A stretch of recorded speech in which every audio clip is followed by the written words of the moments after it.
A student of mine came to me once and he asked me that what kind of university courses should he take in order to build his professional competence to such an extent that he can have a very decent career afterwards.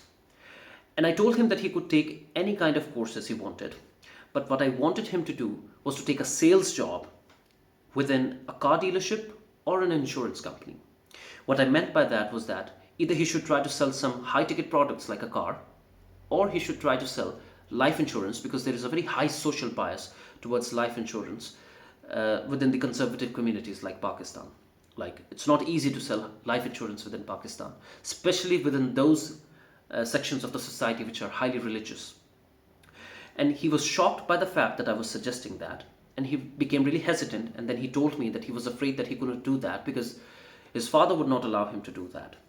And at that particular moment, I realized that within the middle class communities, which I'm a part of, selling is not considered as a very respectable profession. Because knocking on doors and trying to sell something, or calling those people who you know and trying to sell them something, is going to take a massive toll on their integrity and their social status. Which is why they consider sales as a very humiliating profession. And they keep their children away from that.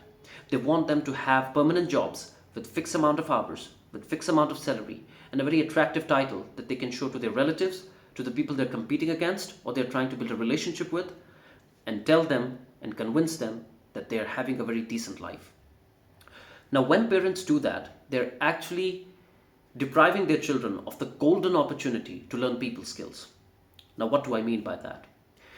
If you don't know how to deal with your boss, if you don't know how to deal with your coworkers, and if you don't know how to deal with your clients, you are not going to go very far in your life and in your career and your profession.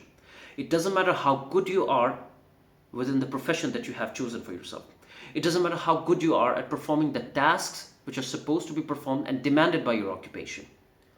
If you don't know how the non-verbal dynamics of human interaction work, if you don't know how to negotiate, if you don't know how to sell, if you don't know how to communicate what you want other people to do for yourself, if you don't know how to understand their pains, their desires, and their needs, and if you don't know how to tailor new solutions for those pains, desires, and needs, you can be a very good technician, but you're not a problem solver.